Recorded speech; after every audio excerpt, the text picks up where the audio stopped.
Assalamualaikum warahmatullahi wabarakatuh. Selamat siang semuanya.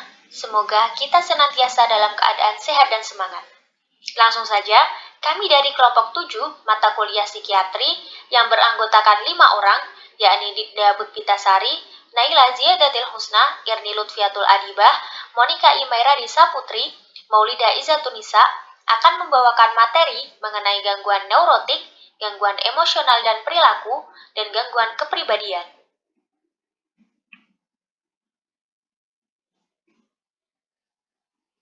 Gangguan neurotik yang pertama yaitu gangguan kecemasan. Kecemasan adalah perasaan takut yang tidak menyenangkan dan tidak dapat dibenarkan yang sering disertai dengan gejala fisiologis, terkandung unsur penderitaan yang bermakna, dan gangguan fungsi yang disebabkan oleh kecemasan tersebut. Kecemasan adalah normal, bahkan adaptif untuk sedikit cemas mengenai aspek-aspek kehidupan, seperti kesehatan, ujian, dan lain-lain. Gangguan kecemasan adalah kelompok gangguan psikiatri yang paling sering ditemukan. Selanjutnya mengenai faktor-faktor yang menimbulkan kecemasan. Yang pertama, hereditas atau bawaan. Penyebab munculnya kecemasan karena faktor hereditas dapat diterima dan tidak dapat dipungkiri bahwa faktor ini memberikan kontribusi tertentu yang memicu timbulnya suatu kecemasan. Yang kedua, lingkungan. Lingkungan adalah suatu jaringan yang berkaitan dengan faktor eksternal dan kondisi yang melingkupinya untuk kemudian memberikan kepribadian individu dan membentuk cara merespon berbagai kondisi yang berbeda, yang di dalamnya mencakup hal-hal seperti kondisi pertumbuhan fisik dan pola pikir, permasalahan keluarga dan sosial masyarakat. Ketiga, personal. Permasalahan yang ada dalam diri individu tidak bertanggung jawab atas respon dirinya terhadap kecemasan. Pandangan dirinya atas permasalahan itulah yang justru menjadi stimulus adanya kecemasan. Terkadang satu kondisi direspon dengan banyak hal oleh manusia. Selanjutnya mengenai tipe-tipe gangguan kecemasan. Yang pertama yaitu agrofobia. Agrofobia berasal dari bahasa Yunani yang artinya takut kepada pasar, yang sugestif untuk ketakutan berada di tempat-tempat terbuka dan ramai.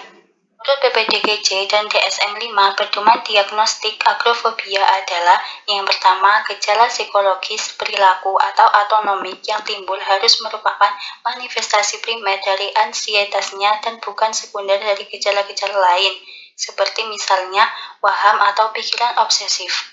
Yang kedua, ansietas yang timbul harus terbatas pada terutama terjadi dalam hubungan dengan setidaknya dua dari situasi berikut: banyak orang atau keramaian, tempat umum, berpergian keluar rumah, dan berpergian sendiri.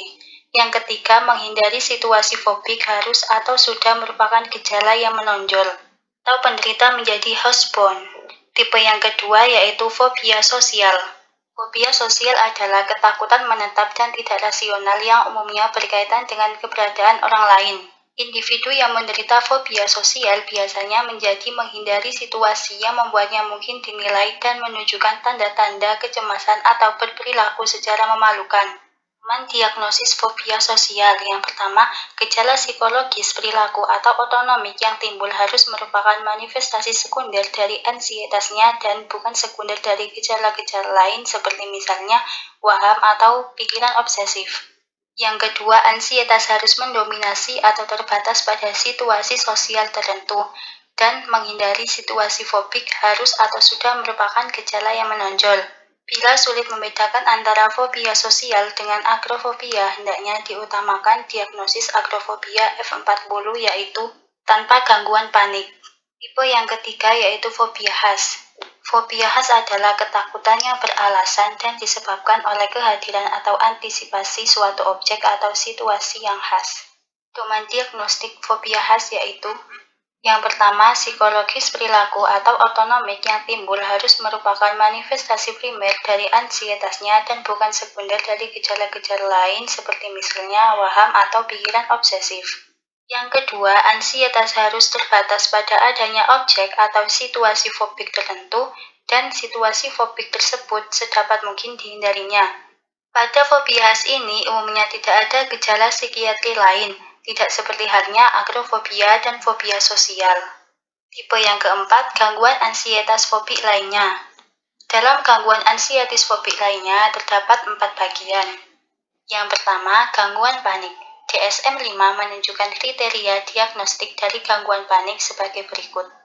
Serangan panik adalah sebuah gelombang ketakutan yang sangat kuat akan ketidaknyamanan intens yang akan mencapai puncaknya dalam hitungan menit, selama 4 menit atau lebih.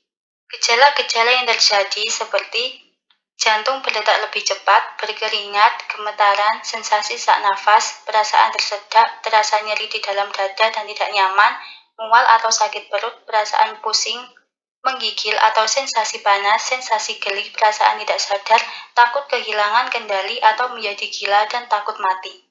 Yang kedua, gangguan cemas menyeluruh. Gangguan kecemasan menyeluruh yaitu suatu gangguan kecemasan yang ditandai dengan perasaan cemas yang umum dan bahwa sesuatu yang buruk akan terjadi dan keadaan peningkatan keterangsangan tubuh. Kriteria diagnostik menurut DSM-5 sebagai berikut. Yang pertama, kecemasan atau kekhawatiran yang berlebihan yang timbul hampir setiap hari sepanjang hari terjadi sekurangnya 6 bulan tentang sejumlah aktivitas atau kejadian. Yang kedua, individu sulit untuk mengendalikan kecemasan dan kekhawatiran.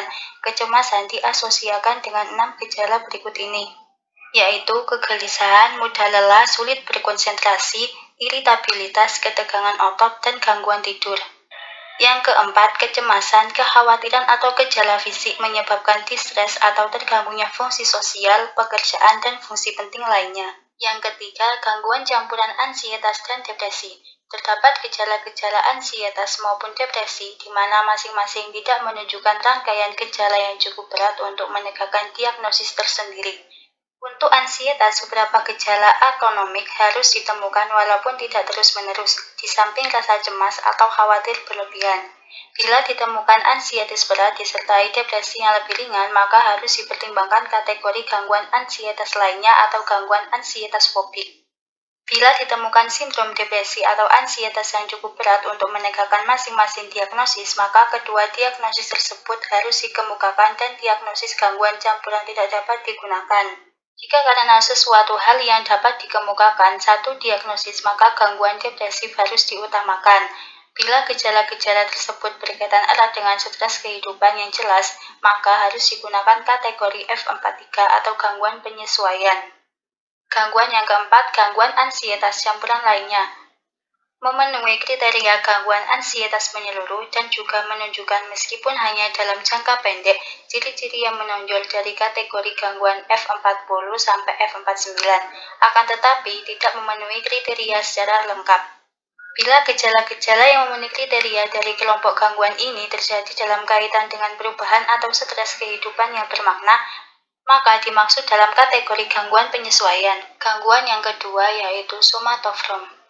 Gangguan somatofrom didefinisikan dengan kekhawatiran patologi seseorang terhadap penampilan atau fungsi tubuhnya yang biasanya tanpa disertai oleh kondisi medik yang dapat diidentifikasi. Gangguan somatofrom adalah kelompok gangguan yang meliputi simptom fisik misalnya mual, nyeri, dan pusing, yang tidak dapat ditemukan penjelasan secara medik. Berbagai simptom dan keluhan somatik tersebut cukup serius sehingga menyebabkan stres emosional dan gangguan dalam kemampuan penderita untuk berfungsi dalam kehidupan sosial dan pekerjaan. Gangguan somatofrom yang pertama yaitu gangguan somatis. Diagnosis pasti memerlukan semua hal berikut. Yang pertama, adanya banyak keluhan-keluhan fisik yang bermacam-macam yang tidak dapat dijelaskan atas dasar adanya kelainan fisik yang sudah berlangsung sedikitnya 2 tahun. Yang kedua, tidak mau menerima nasihat atau penjelasan dari beberapa dokter bahwa tidak ada kelainan fisik yang dapat menjelaskan keluhan-keluhannya. Yang ketiga, terdapat disabilitas dalam fungsinya di masyarakat dan keluarga yang berkaitan dengan sifat keluhan-keluhannya dan dampak dari perilakunya. Yang kedua, gangguan somatofrom tak terinci. Keluhan-keluhan fisik bersifat multiple, bervariasi, dan menetap, akan tetapi gambaran klinis yang khas dan lengkap dari gangguan somatisasi tidak terpenuhi. Kemungkinan ada ataupun tidak faktor penyebab psikologis belum jelas, akan tetapi tidak boleh ada penyebab fisik dari keluhan-keluhannya. Yang ketiga, gangguan hipokondrik. Untuk diagnosis pasti, kedua keluhan ini harus ada. Yang pertama, keyakinan yang menetap adanya sekurang-kurangnya satu penyakit fisik yang serius yang melandasi keluhan-keluhannya. Pun pemeriksaannya yang berulang-ulang tidak menunjukkan adanya alasan fisik yang memadai ataupun adanya preokupasi yang menetap kemungkinan deformitasi atau perubahan bentuk penampakan fisiknya. dan tidak sampai waham. Yang kedua, tidak mau menerima nasihat atau dukungan penjelasan dari beberapa dokter bahwa tidak ditemukan penyakit atau abnormalitas hasil yang melandasi keluhan-keluhannya. Yang keempat, disfungsi otonomik somatofrom. Diagnosis pasti memerlukan semua hal berikut. Yang pertama, adanya gejala-gejala bangkitan otonomik seperti palpitasi, berkeringat, tremor, muka panas yang menetap dan mengganggu. Yang kedua, gejala subjektif tambahan mengacu pada sistem atau organ tertentu. Yang ketiga, preokupasi dengan dan penderitaan mengenai kemungkinan adanya gangguan yang serius dari sistem atau organ tertentu yang tidak berpengaruh oleh hasil pemeriksaan-pemeriksaan berulang maupun penjelasan-penjelasan dari dokter. Yang keempat, tidak terbukti adanya gangguan yang cukup berarti pada struktur atau fungsi dari sistem atau organ yang dimaksud. Yang kelima, gangguan nyeri somatofrom menetap. Diagnosis yang pertama, yaitu keluhan utama adalah nyeri berat, menyiksa, dan menetap, yang tidak dapat dijelaskan sepenuhnya atas dasar profesi fisiologik maupun adanya gangguan fisik. Yang kedua, nyeri timbul dalam hubungan dengan adanya konflik emosional atau problem psikososial yang cukup jelas untuk dapat dijadikan alasan untuk mempengaruhi terjadinya gangguan tersebut. Yang ketiga, dampaknya adanya meningkatkan perhatian dan dukungan, baik personal maupun medis untuk yang bersangkutan. Yang terakhir, gangguan somatofrom lainnya. Diagnosisnya yaitu yang pertama, pada gangguan ini keluhan-keluhannya tidak melalui sistem saraf otonom dan terbatas secara spesifik pada bagian tubuh atau sistem tertentu. Ini sangat berbeda dengan gangguan somatisasi dan gangguan somatofrom tak terinci yang menunjukkan keluhan yang banyak dan berganti-ganti. Yang kedua, tidak ada kaitan dengan adanya kerusakan jaringan. Yang selanjutnya, Post-Traumatic Stress Disorder atau PTSD.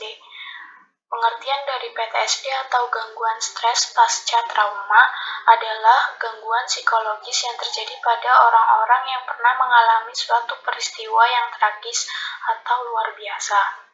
Menurut Siraldi, PTSD muncul dari suatu peristiwa atau serangkaian peristiwa yang sangat menekan seperti pemerkosaan, kekerasan dalam rumah tangga, kekerasan terhadap anak, perang, kecelakaan, bencana alam, dan kerusuhan politik. Peristiwa pemicu PTSD dikategorikan sebagai traumatic stressor, sedangkan pemicu stres atau kecemasan biasa disebut ordinary stressor atau adjustment stressor. Adapun gejala dari post-traumatic stress disorder atau PTSD, secara umum, gejala PTSD dibagi menjadi 3 macam, yaitu yang pertama, merasakan kembali peristiwa traumatik tersebut atau re-experiencing symptom, di mana secara berkelanjutan memiliki pikiran atau ingatan yang tidak menyenangkan mengenai peristiwa traumatik tersebut. Terulangnya bayangan mental akibat peristiwa traumatik yang pernah dipahami.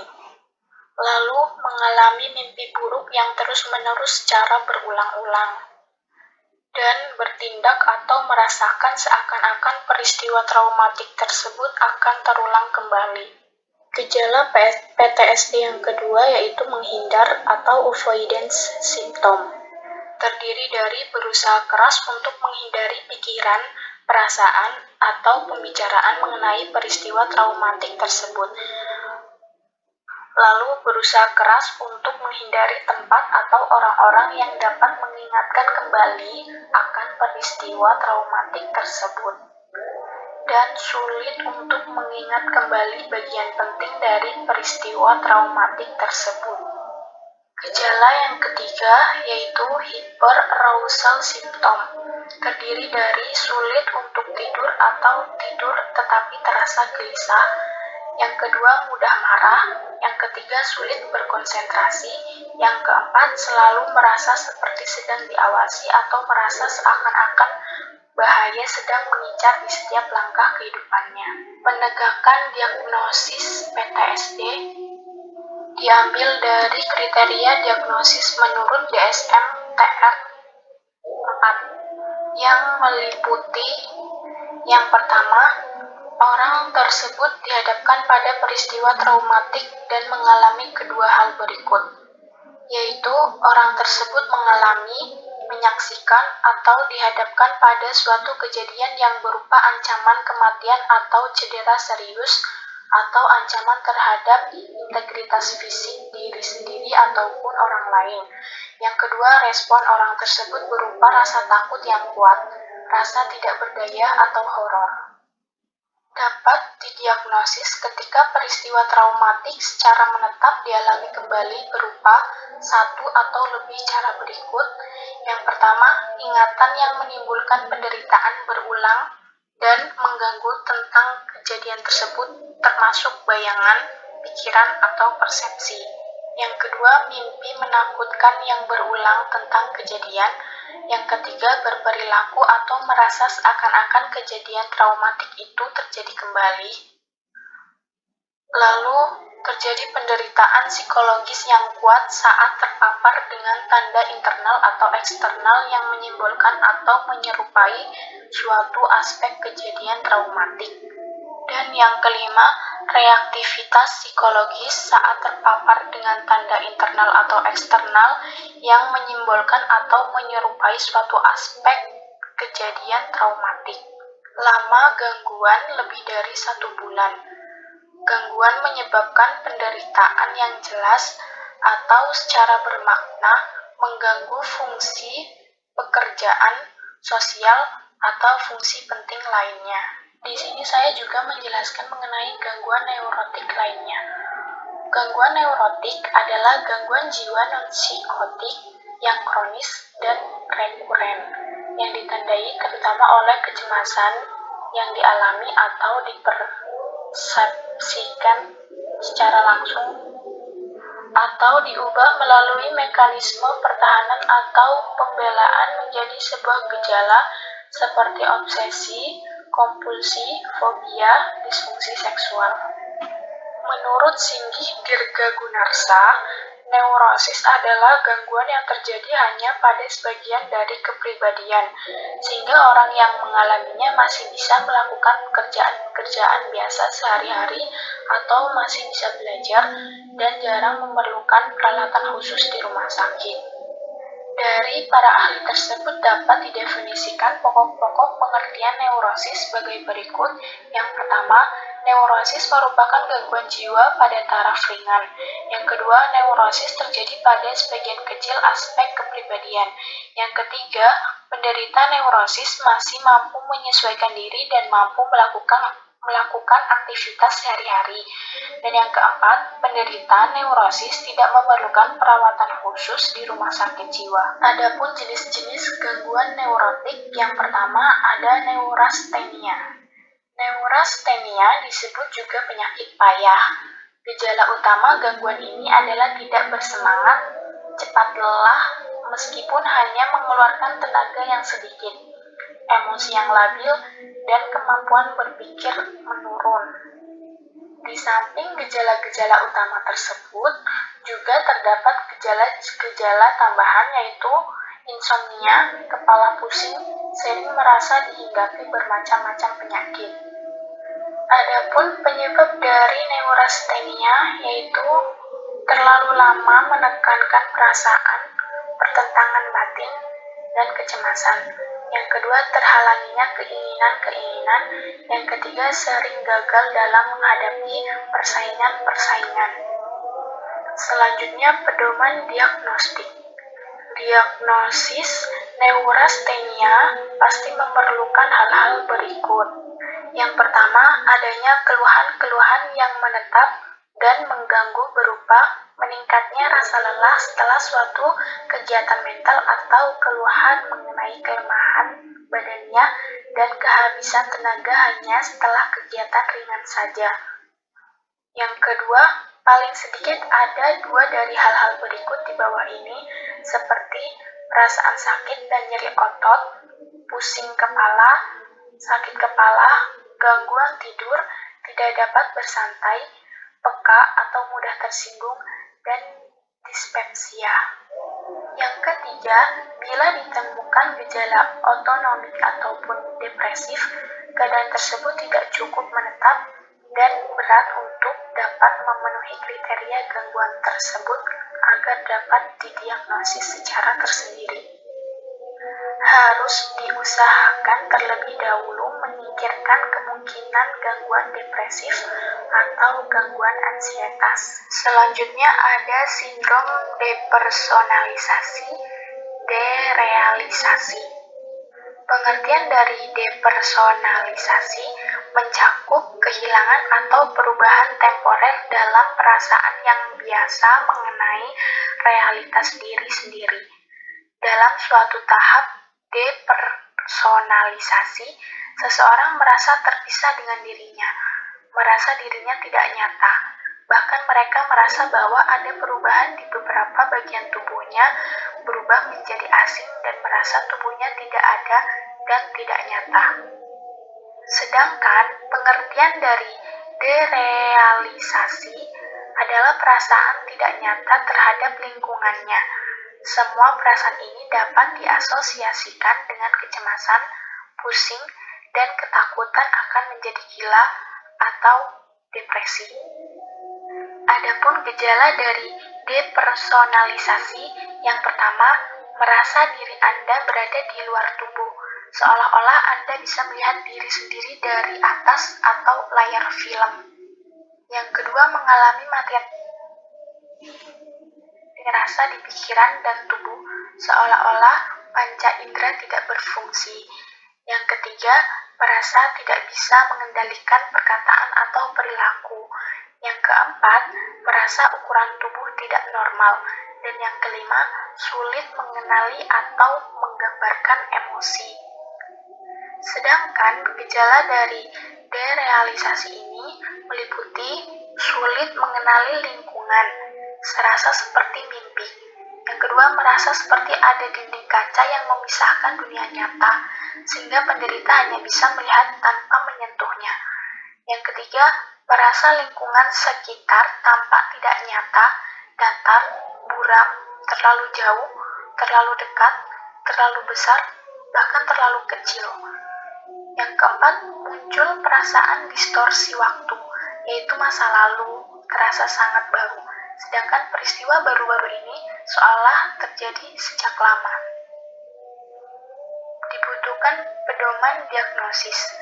Untuk diagnosis pasti harus ada salah satu atau dua-duanya dari hal-hal berikut.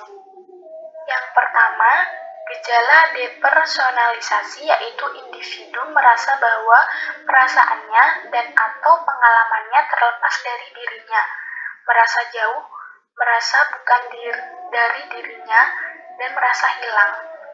Yang kedua, gejala derealisasi, yaitu objek, orang, dan atau lingkungan menjadi seperti tidak sesungguhnya, merasa jauh, semu, tanpa warna, dan tak hidup.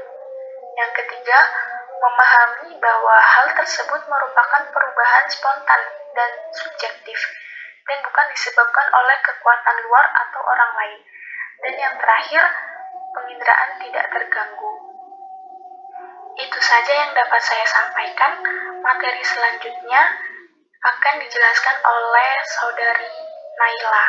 Yang selanjutnya mengenai gangguan emosional dan perilaku. Pengertian gangguan emosional.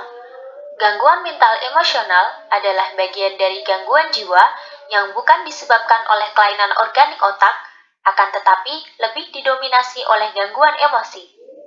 Gangguan mental emosional merupakan perubahan mood dan afek yang dihubungkan kepada pikiran-pikiran spesifik atau kondisi fisik yang sesuai dengan mood dan afek.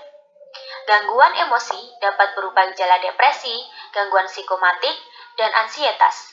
Tanda-tanda gejala depresi, psikomatik, dan ansietas menurut ICD-10 dalam WHO yaitu perasaan depresif, hilangnya minat dan semangat, mudah lelah dan tenaga hilang, konsentrasi menurun, harga diri menurun, perasaan bersalah, pesimistis terhadap masa depan, gagasan membahayakan diri atau bunuh diri, gangguan tidur, dan menurunnya libido. Yang selanjutnya mengenai bentuk-bentuk gangguan mental emosi. Bentuk-bentuk gangguan mental emosi ada dua, yakni gangguan mental ringan dan gangguan mental berat. Gangguan mental ringan adalah gangguan yang disebabkan oleh adanya kerusakan pada anggota tubuh, misalnya otak, sentral syaraf, atau hilangnya berbagai kelenjar. Syaraf-syaraf atau anggota fisik lainnya. Yang kedua, gangguan mental berat. Gangguan mental berat disebabkan oleh gangguan jiwa yang telah berlarut-larut tanpa adanya solusi atau penyelesaian secara wajar.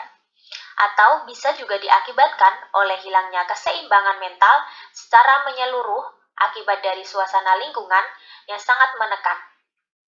Menurut PPDGJ, gejala gangguan mental emosional ada beberapa, yakni reaksi psikis ditandai oleh unsur kecemasan, relasi dengan dunia luar berkurang, timbul perasaan cemas yang tidak bisa dibendung, lemahnya gerakan motorik, sering mengalami depresi yang biasanya disertai dengan tangisan, nafsu makan menurun, dan cenderung menjadi egois. Yang selanjutnya mengenai gangguan perilaku. Gangguan perilaku, yakni gangguan serius dalam tingkah laku dan emosi yang dapat terjadi pada anak-anak maupun remaja. Anak-anak yang mengalami gangguan perilaku akan cenderung menunjukkan pola tingkah laku yang mengganggu dan penuh kekerasan. Gangguan perilaku yang tidak berhasil diatasi pada masa anak-anak akan berlanjut menjadi gangguan kepribadian pada saat mereka dewasa. Ada beberapa gejala gangguan perilaku, di antaranya perilaku agresif, perilaku destruktif, perilaku menipu, dan perilaku melanggar aturan. Yang selanjutnya mengenai jenis-jenis gangguan perilaku. Ada beberapa jenis-jenis gangguan perilaku. Yang pertama, gangguan pemberontakan oposisional, atau yang dikenal sebagai Oppositional Defiant Disorder atau ODD. Gangguan ini banyak terjadi 2 kali lebih sering pada anak lelaki daripada anak perempuan. Gejala gangguan perilaku pada anak ada beberapa, yakni mudah tersinggung dan mudah marah, anak sering menyatakan ekspresi kemarahannya, sering melakukan perdebatan dengan orang tua atau orang dewasa, terutama dengan orang yang lebih akrab dengannya. Suka melanggar peraturan, sengaja mengganggu orang dewasa, kualitas diri rendah, atau senang menyalahkan orang lain, atau tindakan yang tidak bisa dibenarkan. Yang selanjutnya, conduct disorder. Anak-anak yang mengalami gangguan perilaku ini selalu menunjukkan bahwa dirinya tidak mematuhi aturan, sehingga mendapatkan cap sebagai anak nakal. Gejala conduct disorder yang berupa salah satu gangguan jiwa pada anak, yakni selalu mengabaikan aturan yang berlaku, cenderung melakukan penyelesaian masalah secara fisik, cenderung mengalami kecanduan narkoba atau alkohol sejak dini, kurang memiliki empati kepada orang lain, suka melakukan perilaku yang menjurus kepada kriminalitas. Gangguan yang selanjutnya yakni Attention Deficit Hyperactive Disorder atau ADHD. Gangguan ini membuat anak tidak dapat mempertahankan rentang perhatian yang lebih lama daripada anak-anak seusianya. Ciri-ciri anak hiperaktif dan gejala Attention Deficit Hyperactive Disorder pada bayi yang bisa dilihat pada anak-anak secara umum yakni kurang perhatian yang ditandai dengan fokus yang pendek, sulit mendengarkan dan memperhatikan detail, sering mengabaikan dan mudah teralih serta terganggu fokusnya, sering memperhatikan perilaku impulsif yang mengganggu orang lain, sulit untuk duduk diam dalam waktu lama atau bersikap tenang. Gangguan yang selanjutnya yaitu temper tantrum. Gangguan perilaku pada anak ini artinya anak yang marah dengan berlebihan, yang seringkali terjadi pada anak yang berusia 4 tahun. Ciri-ciri anak yang bermasalah dengan perkembangan emosinya antara lain marah secara berlebih, tidak dapat mengungkapkan kepada orang dewasa mengenai hal yang dia inginkan, sangat peka dan sulit mengatasi jika merasa tersinggung, cenderung memandang hal-hal secara negatif, meminta sesuatu dengan cara menangis, menjerit, menendang, dan sebagainya. Yang selanjutnya, yakni agresivitas. Yang disebut tingkah laku agresif, yakni tingkah laku yang menyerang secara fisik maupun secara verbal, atau melakukan ancaman serta adanya rasa permusuhan. Tingkah laku yang agresif melibatkan perkelahian dan sudah pasti merugikan orang lain, bahkan hingga melukai secara fisik atau psikologis. Ada pula gangguan kepribadian pasif agresif atau gangguan pasif agresif pada orang dewasa. Gejala agresif ada beberapa, yakni sering menggunakan kekerasan fisik seperti mendorong, memukul, dan berkelahi. Mengganggu teman-temannya dengan menggunakan fisik seperti menggunakan tangan atau kaki. Yang selanjutnya yakni sering melakukan serangan verbal seperti mengejek, menghina, dan mencaci temannya. Gangguan yang selanjutnya yakni Autism Spectrum Disorder.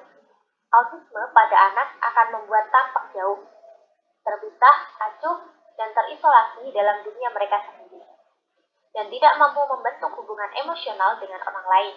Kelainan yang bersumber dari otak yang bekerja berbeda daripada anak lainnya ini bisa mewujud dalam bentuk keterbelakangan mental, keterlambatan berbicara, dan lainnya, yang bisa menjadikan anak yang berfungsi tinggi dengan kecerdasan dan kemampuan bicara yang sangat baik.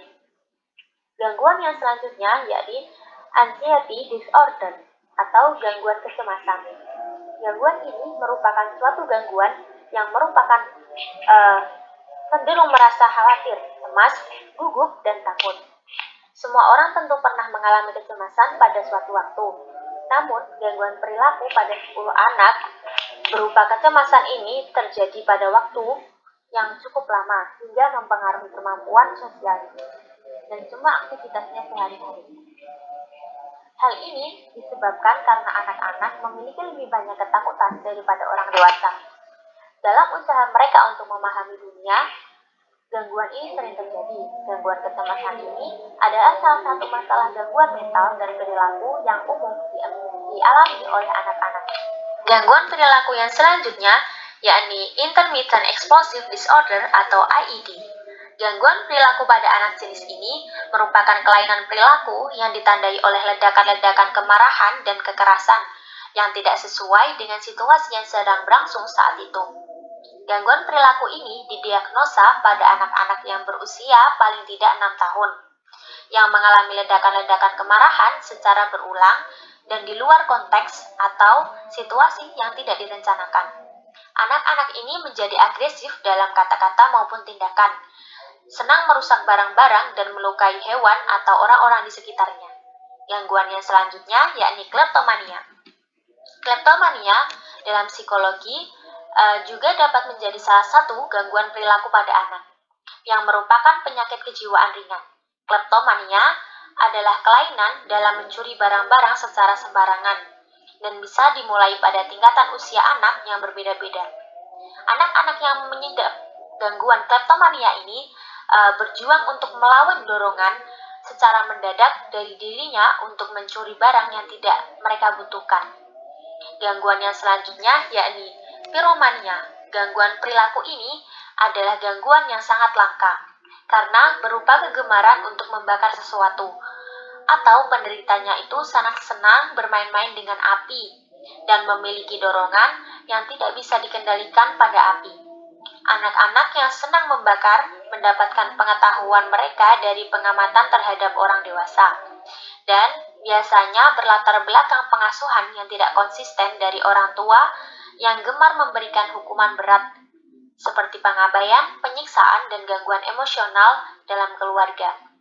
Yang selanjutnya yakni gangguan perilaku emosional. Perilaku emosional mempengaruhi kemampuan anak untuk merasa bahagia, tidak bisa mengontrol emosinya, dan menaruh perhatian di lingkungan sekolahnya.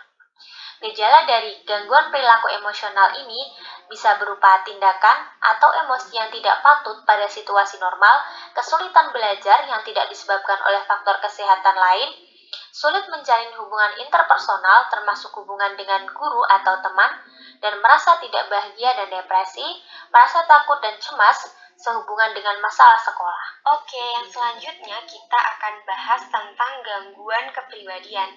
Yang pertama, pengertian gangguan kepribadian.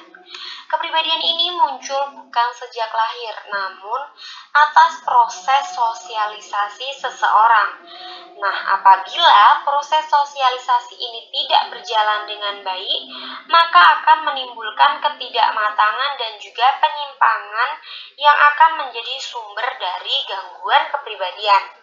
Gangguan kepribadian ini sendiri adalah ciri kepribadian yang kaku dan juga mengalahkan diri sendiri, sehingga mempengaruhi fungsinya dan bahkan menyebabkan gejala psikiatrik, menyebabkan penderitaan pada pasien atau orang lain dan bisa untuk keduanya.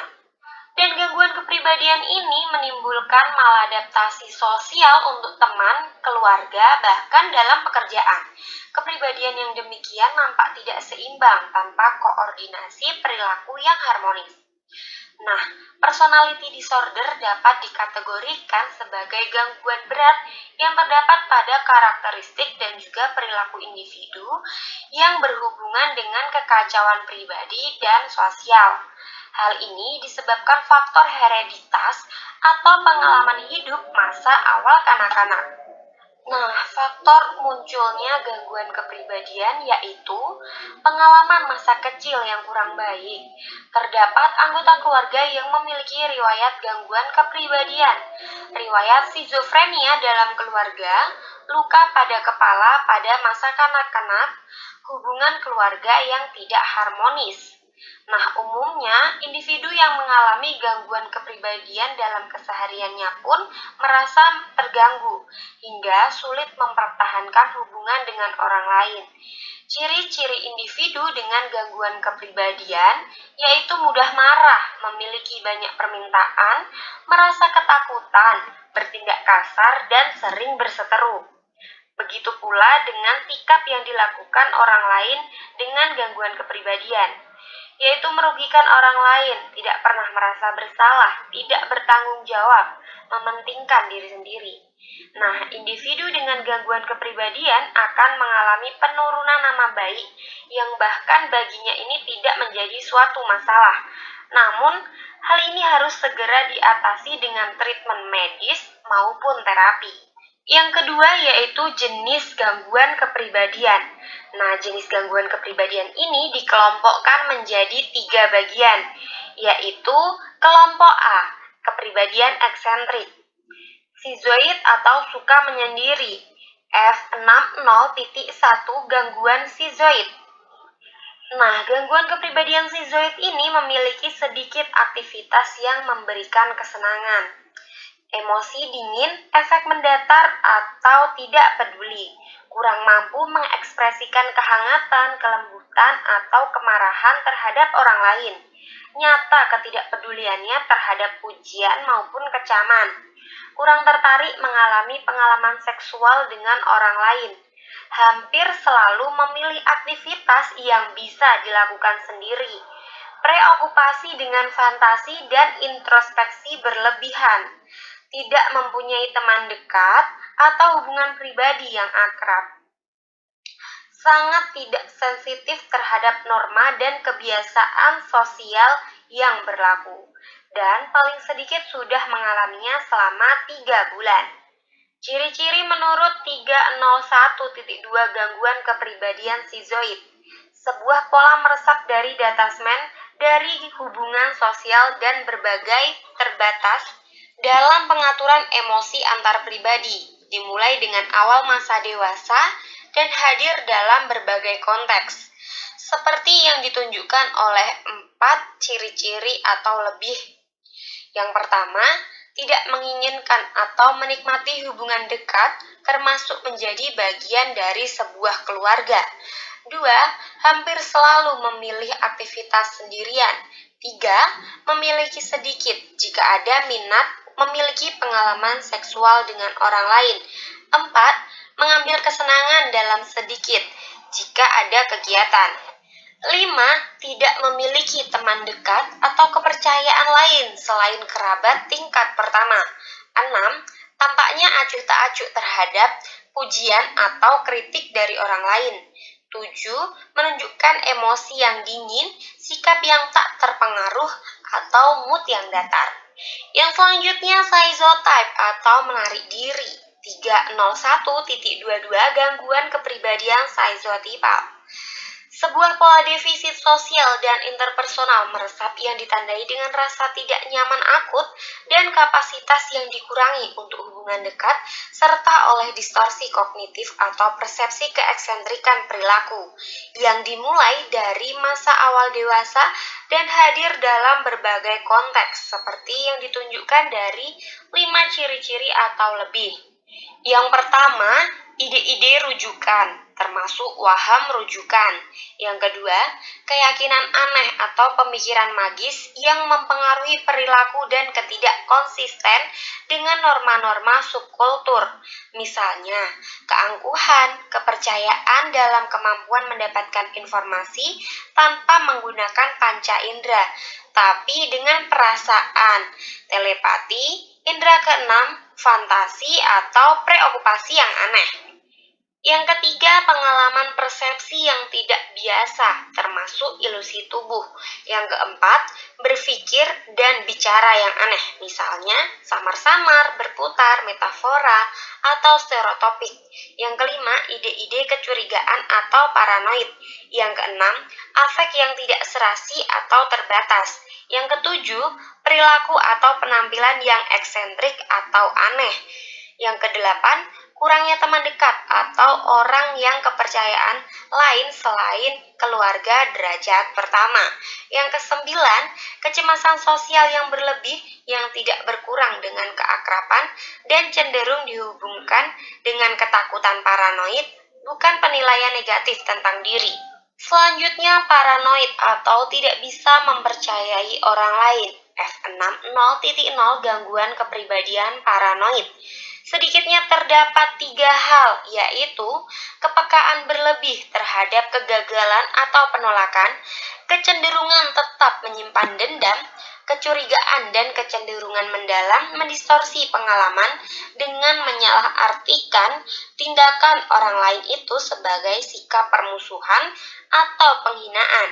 Perasaan bermusuhan dan ngotot akan hak pribadi tanpa memperhatikan situasi. Kecurigaan berulang tidak berdasar tentang kesetiaan seksual pasangannya. Kecenderungan merasa dirinya penting secara berlebihan. Preokupasi persekongkolan paling sedikit telah mengalaminya selama 3 bulan.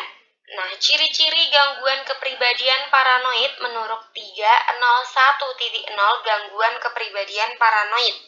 Sebuah ketidakpercayaan meluas dan kecurigaan orang lain sehingga motif mereka ditafsirkan sebagai kejahatan. Dimulai dengan awal masa dewasa dan hadir dalam berbagai konteks, seperti yang ditunjukkan oleh 4 ciri-ciri atau lebih. Yang pertama, tersangka tanpa dasar yang cukup bahwa orang lain memanfaatkan, membahayakan, atau menipu. Yang kedua, sibuk dengan keraguan, dibenarkan tentang loyalitas atau kepercayaan dari teman-teman atau rekan. Yang ketiga, enggan untuk menceritakan pada orang lain karena rasa takut yang tidak beralasan bahwa informasi ini akan digunakan untuk tindak kejahatan terhadap dirinya.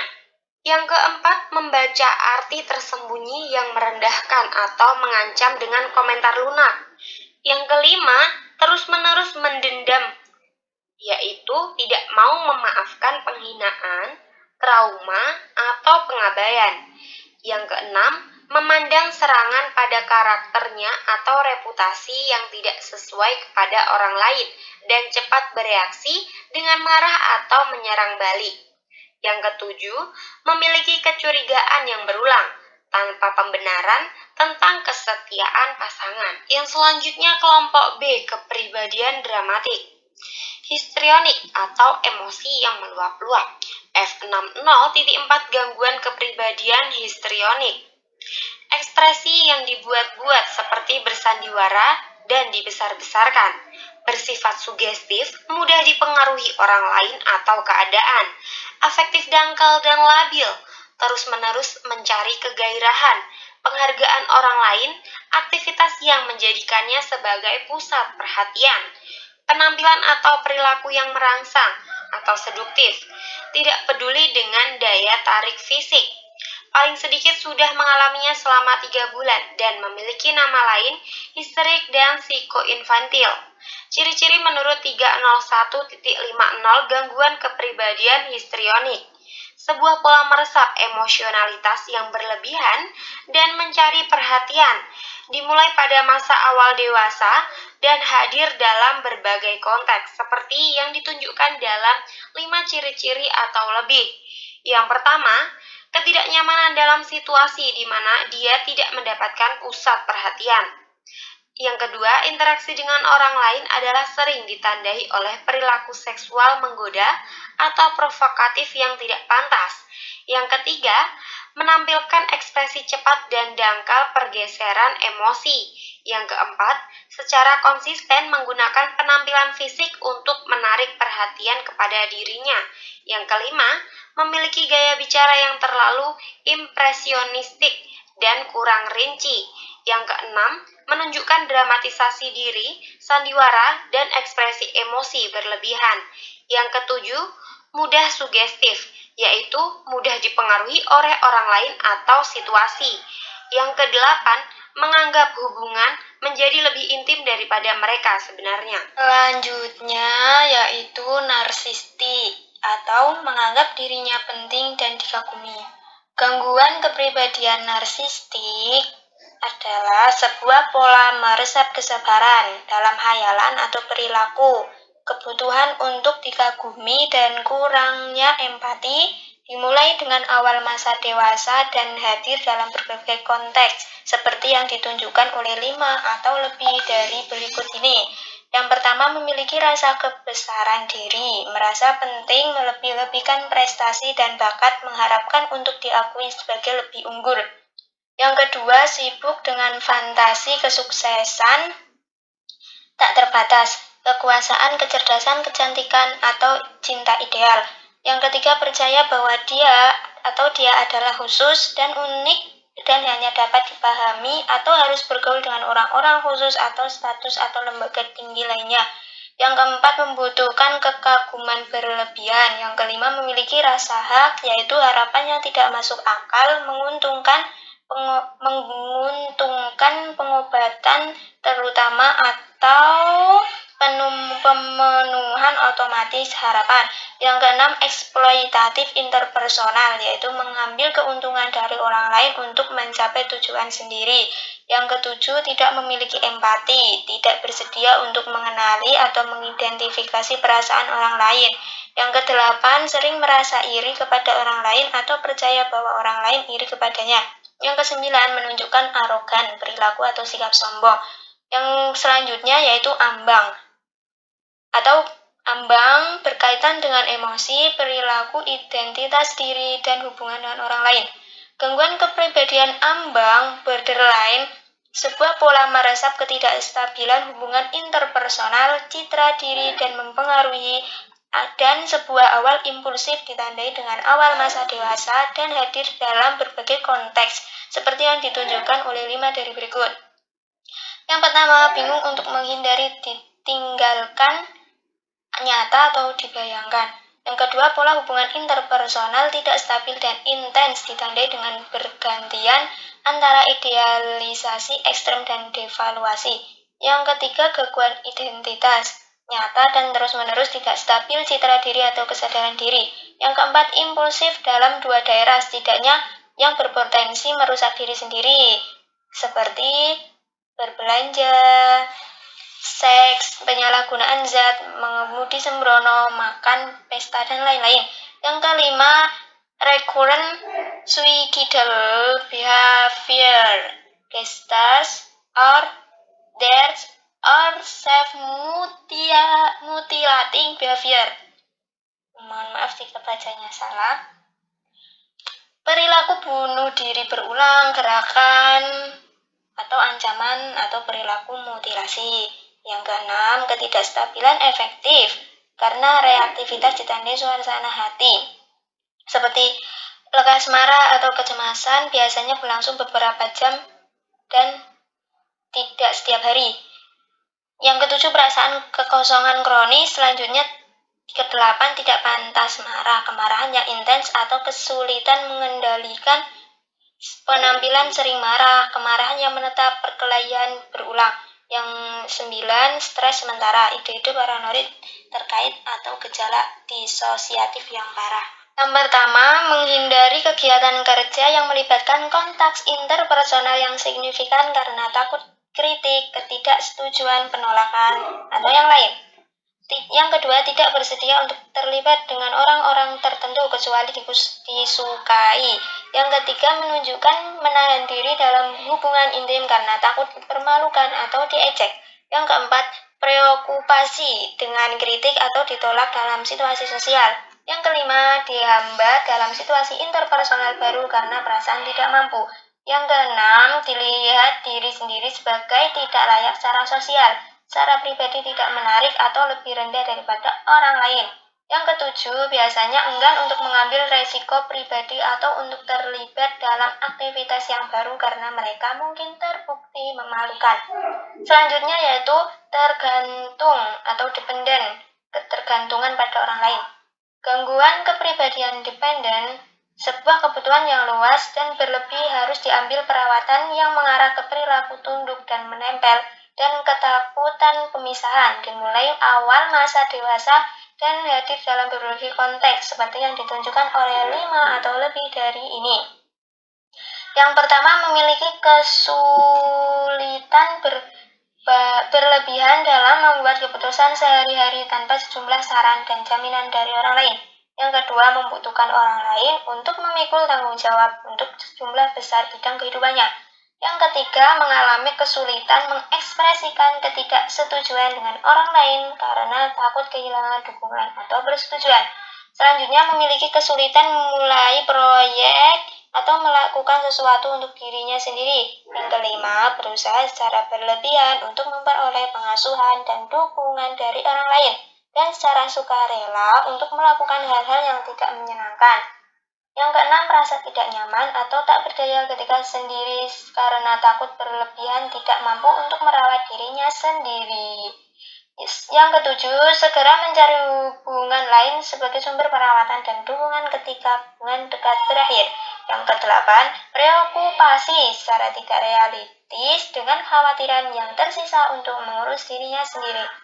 Selanjutnya yaitu obsesif kompulsif, melakukan perilaku yang sama hanya untuk menghilangkan kecemasan.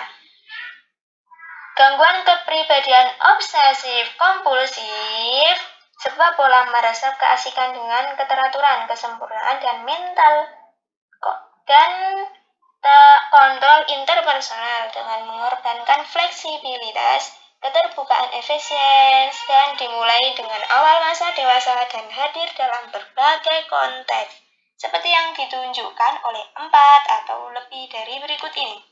Yang pertama, preokupasi atau sibuk dengan rincian, aturan daftar, urutan organisasi, atau jadwal untuk sejauh bahwa titik utama dari kegiatan ini adalah hilang. Yang kedua, menunjukkan perfeksionisme yang mengganggu penyelesaian tugas, tidak dapat menyelesaikan proyek karena standarnya terlalu ketat sendiri tidak terpenuhi. Yang ketiga, secara berlebihan dikhususkan untuk bekerja dan produktivitas dengan mengesampingkan kegiatan rekreasi dan persahabatan. Yang keempat, ketelitian yang berlebihan, cermat dan tidak fleksibel tentang hal-hal norma, etika, atau nilai-nilai. Yang kelima, tidak mampu untuk membuang benda-benda usang atau tidak berharga bahkan ketika mereka tidak memiliki nilai sentimental. Yang keenam, enggan untuk mendelegasikan tugas atau bekerja dengan orang lain kecuali mereka tunduk kepada persisnya atau secara dia melakukan sesuatu. Yang ketujuh, mengadopsi gaya belanja pikir baik terhadap diri dan orang lain. Uang dipandang sebagai sesuatu yang harus ditimbun untuk menghadapi bencana di masa depan. Yang kedelapan, menunjukkan kekakuan dan keras kepala. Selanjutnya yaitu antisosial atau sering bertindak kekerasan. Gangguan kepribadian antisosial ada pola merasa mengabaikan dan melanggar hak orang lain yang terjadi sejak usia 15 tahun, seperti ditunjukkan oleh 3 atau lebih dari berikut ini. Yang pertama, kegagalan untuk mematuhi norma-norma sosial yang berkaitan dengan perilaku yang sah, seperti yang ditunjukkan oleh berulang kali melakukan tindakan yang dasar untuk penangkapan. Yang kedua, tipu daya, seperti ditunjukkan oleh berulang berbohong, menggunakan alias, atau menipu orang lain untuk keuntungan pribadi atau kesenangan. Yang ketiga, impulsif atau kegagalan untuk merencanakan masa ke depan. Yang keempat, iritabilitas dan agresivitas, seperti ditunjukkan oleh perkelahian atau serangan fisik berulang. Yang kelima, sembrono mengabaikan keselamatan diri dan orang lain. Yang keenam, tidak bertanggung jawab yang konsisten, seperti yang ditunjukkan oleh kegagalan yang berulang untuk mempertahankan perilaku kerja yang konsisten atau menghormati kewajiban keuangan. Yang ketujuh, kurangnya penyesalan, seperti ditunjukkan dengan menjadi acuh tak acuh terhadap atau rasionalisasi memiliki, terluka, dianiaya, atau dicuri dari yang lain. Selanjutnya, kelompok 7, kepribadian dengan kecemasan. Yang pertama, menghindar atau avoidant, menghindari interaksi personal. Gangguan kepribadian menghindari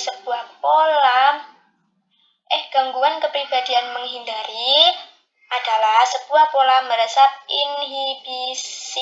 inhibisi sosial, perasaan tidak mampu, dan hipersensitivitas terhadap evaluasi negatif, dimulai dengan awal masa dewasa yang hadir dalam berbagai konteks, seperti yang ditunjukkan oleh 4 atau lebih dari berikut ini.